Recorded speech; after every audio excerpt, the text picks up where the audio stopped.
first, it has been a long and COVID-interrupted season for many teams, and it's starting to take a toll on some of its coaches. Yeah, the facts are that we're well below where we want to be, but that's through a lot of factors other than understanding what we're trying to do. I mean, the first quarter was clearly 4-1. We're on the back burner again. Just kills you. The opportunity in front of us is probably not the bit that disappoints me most. It's about playing to a standard for 4 quarters, and right now we're not doing that. We got shown today we're a fair way off. Yeah, the mood of the rooms was sombre, as it should be. Momentum might shift, but it doesn't have to last a whole quarter. It's not a great look. It's a really disappointing performance. It doesn't read well. The AFL is an elite competition, and at the moment we're not at the standard.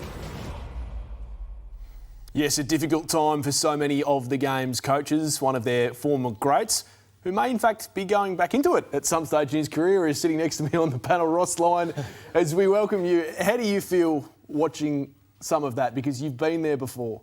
It's very challenging times for them. The pressure never leaves you as coaching, whether you're Teague trying to make your first final series, Ratton coming back for his second time. Look, there's still those coaches still alive, which Leon Cameron's last year's grand final coach. But the expectations don't decrease, they go up. So I've been in that chair, I understand what they're going through. Ross, it's ironic that we've been talking all year about Matthew Nicks not having enough support with a rookie team around him at the Adelaide Crows. He's ending the season on something of a relative high. I watch Reece Shaw and it's just desperate. For a North Melbourne supporter, watching their team play the way they've been playing and then watching the coach present the side and his own performance and his own view about things so badly. I mean, I don't know what the people around Reece Shaw are saying to him before he fronts the media, but it's been terrible.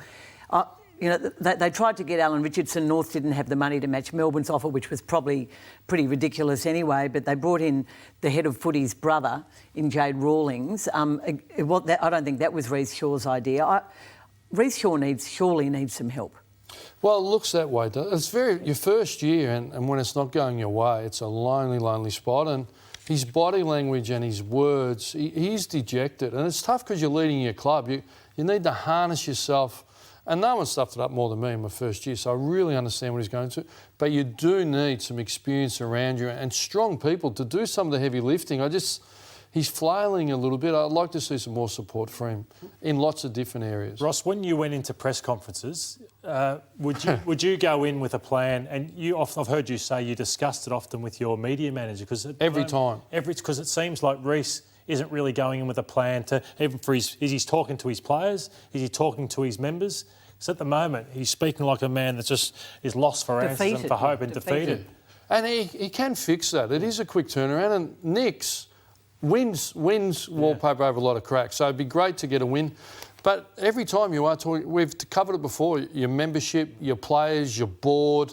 And look, you don't always get it right. And the problem is you can get 30 seconds wrong and 14 minutes right, but they're going to play the 30 seconds. So it's a tough gig, but it's a part of the gig, and that's why you get well paid, but expectations are high. So you need to prepare I didn't always get it right, but Luke Morfess, every time at Fremantle, prepared me, and you went in with a plan. And it was up to you to execute. You don't always execute. You've got to stay on script, but you can lose your way. Eddie, as we bring you in, your club has shown that that support for a senior coach has never been more important. You did that with Nathan Buckley. Well, I think it's self-evident, isn't it, Sam? That it's hard though. But one of the things that we're all coming to grips with is the fact we're going to actually have less support going forward, and that's going to have a knock-on effect even going through to the second tier, the under-18s, under-16s, and junior competition. So, there's a lot of people at the moment feeling the pinch, not only in the hubs, but also not knowing how many coaches, what the soft cap's going to be. We've got a rough idea what the soft cap's going to be, but what the knock-on effect of that is going to be. We're going to lose a lot of good people in football. We've spent the best part of 20 years going from part-timers to being full-time professionals, and it's going to have an effect, and it really is. And those teams, I think, that have benefited this year are those that have had really good coaching panels, and particularly having very, very credentialed and highly professional senior coaches. It's a tough year to be a first-year coach. There is no doubt about that. So Eddie talks about coaching panels, Caro. I want to have a look at the support network around Leon Cameron at GWS, because many people have been hypercritical of Leon Cameron this year, including the man that sits in this chair on Mondays. Hutchie's been pretty critical of Leon Cameron. I'm not saying it's the coaches, the coach is not at fault for this year, but look at who he's lost.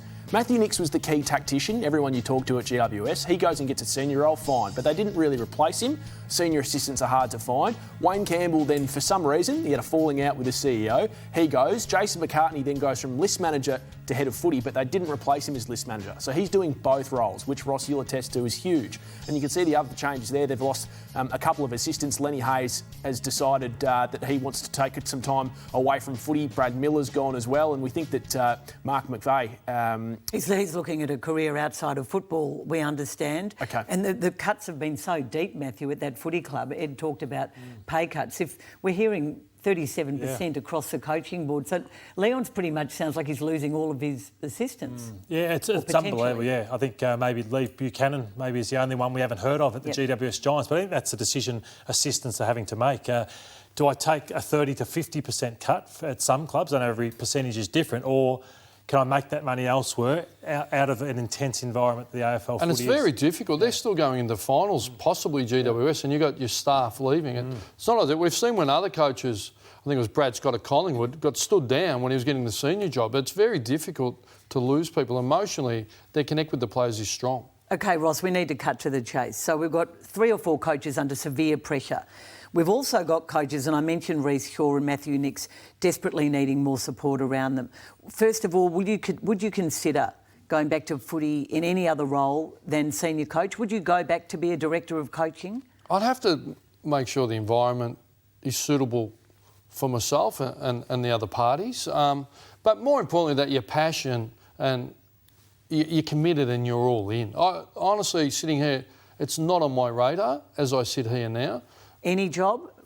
You're alluding to senior coaching as well. Yeah. It's not really on my radar. I was committed, I was passionate, and I am experienced. And I think I certainly got things to offer. But as I sit here now, it's not strong. You've got to be fully committed and all in, and I was all in. And we showed the coaches before. The point I'd like to make, the ability to endure and take the heat after week, that's my real concern, because for a couple of those people on there is no quick fix. There's no quick fix for Reece. It's your concern that you don't want to go back to that, or it's your concern? Well, it's an issue, but I mean, personally, everyone can handle it, but it can take its toll. But it's really important, the alignment and expectation. So for Reece, I think the real problem is the expectation to make the finals, but now they're not making it. Are they real? Because he's going to have to front up every week. Unless they get their plan and publicly committed and aligned, it's not going away for Reece. There's no quick... If you're rebuilding, it's a 3-4 year exercise. That's what... We'll get to it later, but what John's talking about. That's the real challenge. Week after week after week, fronting up to the pressure. Ross, Lee Matthews said on 3AW that he would... he's appointed Justin Lepage and he's appointed Chris Fagan. He said he would never appoint another coach unless they've done 10 years in the game. What do you think of that in terms of from your first year in the game to your 10th about the experiences? Well, there's no more qualified person than Lee, and the job's never been... I can't sit here and explain to you all the nuances of the role. I can't verbalise them all. You need intuition, you're a father figure, but when you're in that chair, you're in deep water. Yeah. All right, we haven't really got an answer from him, but he hasn't said no. Certainly wasn't a no. He hasn't said never. Maybe even a director of coaching.